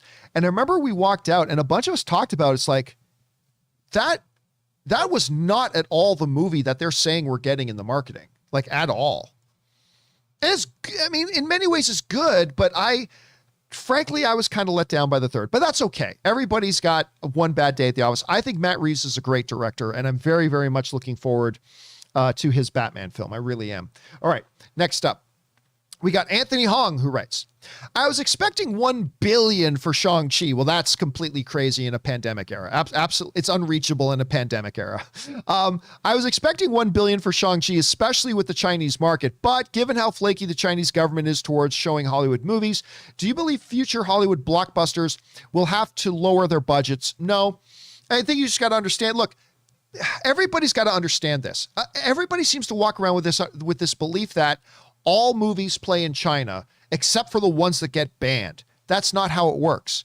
China always, every year, has a set limit number of films, Western films, that they allow play in China. There's always been a finite number. Most movies that get made do not get allowed to play in China. Okay? So it's like everybody thinks like all movies play in China, except for the ones that get banned. That's not true. That's not true. So Hollywood has traditionally made their movies and budgeted them without the assumption that every movie that they get made is going to play in China. So no, but I think they have to also then be more realistic. I don't think you're about to see a big drop in budgets, although I think Hollywood movies could stand with a bit of a drop in their budgets. But yeah, I don't honestly think it's going to change things too awful much. It'll change the final bottom line number, but I don't think you're going to see that make Hollywood change the way they make their movies. So, but I don't know. We'll have to see what the long-term effects are. All right. Next up, Tony Rodriguez writes, movie trivia. So I know you love A Quiet Place. Yes, I do. But did you know that the script was originally pitched to be a part of the Cloverfield universe, but Paramount thought it could stand on its own? Think that would have been interesting. I don't know that that's true, Tony. I mean, that's a very interesting piece of trivia if that's true. But I don't think that's true. Now, again, I could be wrong, but I don't think John Krasinski ever pitched it as a part of the Cloverfield universe. But maybe I'm wrong. Maybe I didn't just hear that. And if so, that is a very interesting piece of trivia. I'll have to look into that. All right. Thanks for that, Tony. All right. Next up, Sergeant Ward. We only got a couple of minutes left here, guys.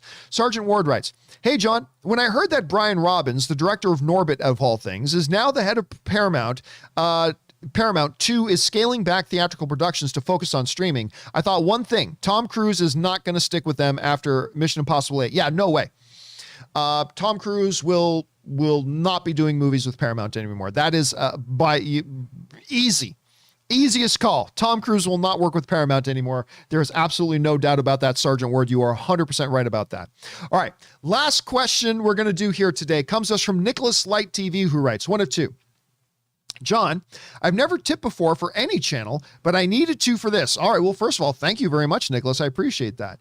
Because of your constant mentioning of the show, I decided to watch Warrior. Good choice. I have just finished season 2, and just let me say, tears. These actors make you feel the anger, pain, love, hatred, everything. I wanted to thank you for mentioning this show so much. It's become one of my favorites of all time. I suggest anybody watching your stream right now to give the show a chance. And listen, Nicholas, 100% agree with you. This show is so freaking good. And I started watching it because I heard from a lot of you guys it was good. And then my buddy Dennis Zen started talking about it a lot. So I finally sat down and gave it a chance. And I binged both seasons so fast. I couldn't stop watching it. It is such a magnificently done show, not just with great action. And yes, it has fabulous action, maybe the best action I've ever seen in a television series, but it's got great characters and drama and narrative. It's got all of it wrapped in there. And it is a beautiful show. Beautiful show. And I cannot wait for season 3. I cannot wait for season 3. It's so good. Guys, take Nicholas's advice. If you haven't seen Warrior yet, get on it and watch Warrior. All right, guys, listen, there are still more to come from Sam Weiser, Lapel, Cam K, and others. Do not worry, guys. We will pick right up where we left off on tomorrow's John Campea Show. Don't forget, guys, I'm going to go see Venom 2 tonight, so keep your eyes open on the channel for my right out of the theater reaction. That'll be going up a little bit later tonight, so keep your guys' eyes open for that. Thanks to Robert Meyer Burnett for bringing his glory and goodness to the show. Special thank you to all of you guys who sent in those live comments and questions, and those of you who sent in the Super Chat badges as well. Thank all of you guys so much for supporting our show, and thank you for giving us great fun things to talk about. All right, guys, remember to do the 4 main things. Stay smart, stay safe, take care of yourselves, and take care of the people around you.